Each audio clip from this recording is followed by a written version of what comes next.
Hey guys, welcome back to Cheap Lazy Vegan. Today's video I'm going to show you guys 4 super awesome vegan food hacks that I think every single vegan should know. And you may or may not have seen some of these before, but basically these will make your lives so much easier and just better in general because I think you'll really enjoy these. So don't forget to give me a thumbs up if you do like what you see, and let's get started with this video.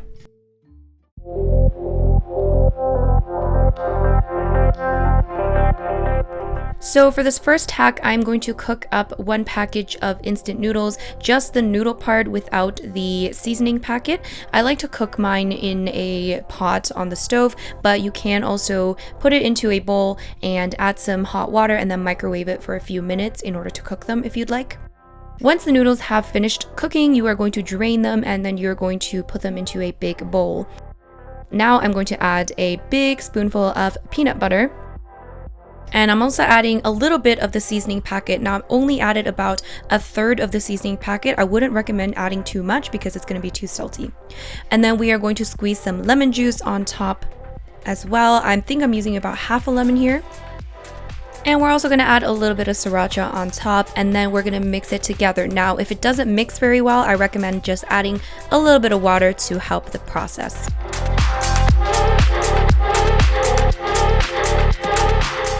And that's pretty much it. I was actually really pleasantly surprised with this dish. I didn't know what to expect, but it was so good, and I felt almost guilty liking it so much. But of course, I like anything with instant noodles, let's be honest. And adding that bit of peanut butter will add a little extra protein in there, which will actually help you feel fuller for a little bit longer. So it is a bit better than just having instant noodles in terms of your satiation levels. I mean, I wouldn't eat this every day, but damn it, it is pretty good.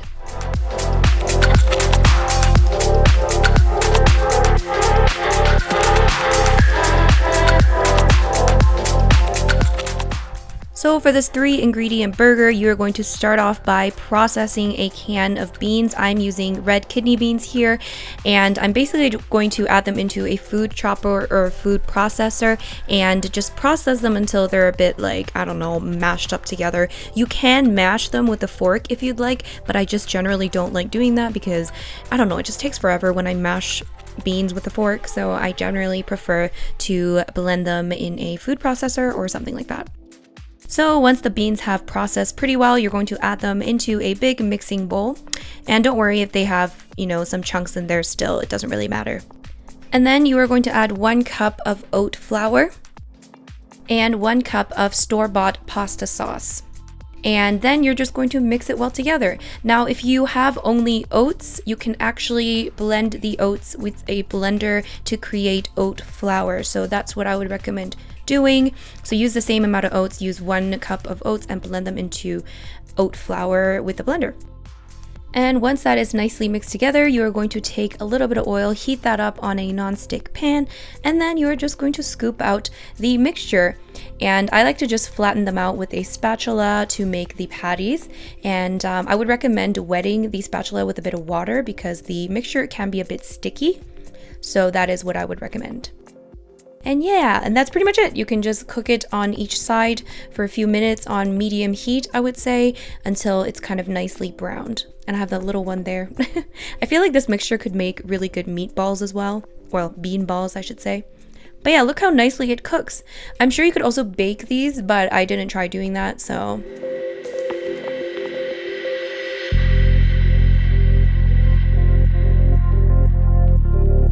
Alright, once they've cooked, you can, of course, dress your burger up however way you want to. I like the, very classic lettuce, tomato, ketchup, mustard. And oh my gosh, this was actually really delicious. I highly recommend trying this. The pasta sauce just adds that extra flavor and stuff. And you can add other seasonings as well, but just on its own like this, it was pretty damn good.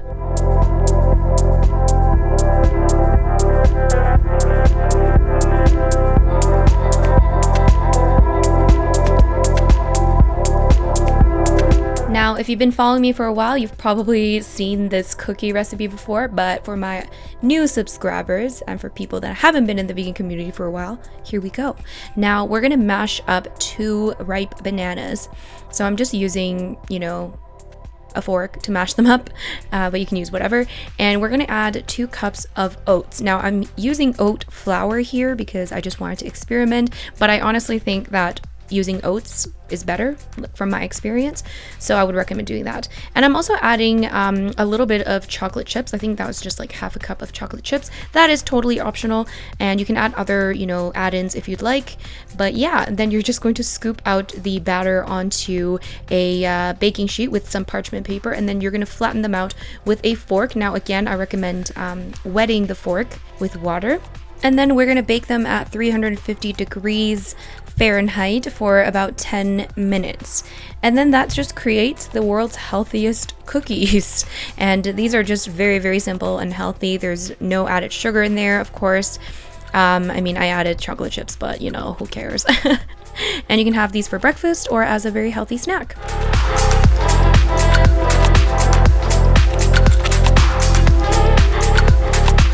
And it's not really a vegan food hacks video until we do the cake mix and Coke trick. And if you guys haven't heard of this, basically all you have to do is take a box of cake mix. So basically any type of store-bought cake mix. I think this one is from Betty Crocker.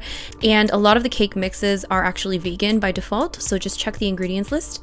And all you have to do is add a can of pop or soda, whatever you want to call it. Just a can. I'm just using Pepsi, and I just mix it together using a whisk. And that pretty much makes the batter. You don't need to add anything else, just a can of Coke or a can of pop.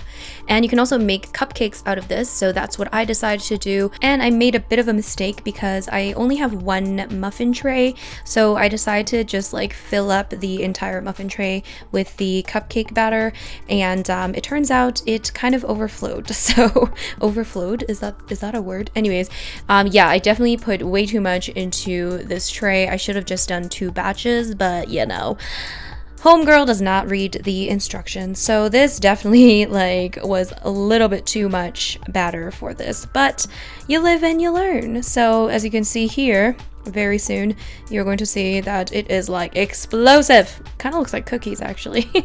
But it turned out really well. It still, you know, worked perfectly well. So next time I'm definitely going to use 2 muffin trays for this, or just, you know, bake it as a cake. But yeah, it really turned out well. I did put some store-bought vegan icing on top just because I had some icing, or was it frosting? Is it icing or frosting? What is the difference? I don't even know.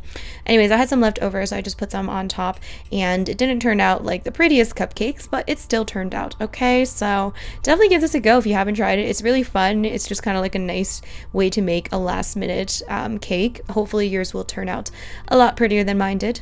And yeah, that's pretty much it, you guys. I really hope you guys enjoyed this video. Make sure you give it a thumbs up if you did, and of course make sure you subscribe if you haven't already. Let me know down below what you thought of this video, and I'll see you guys next time. Bye bye.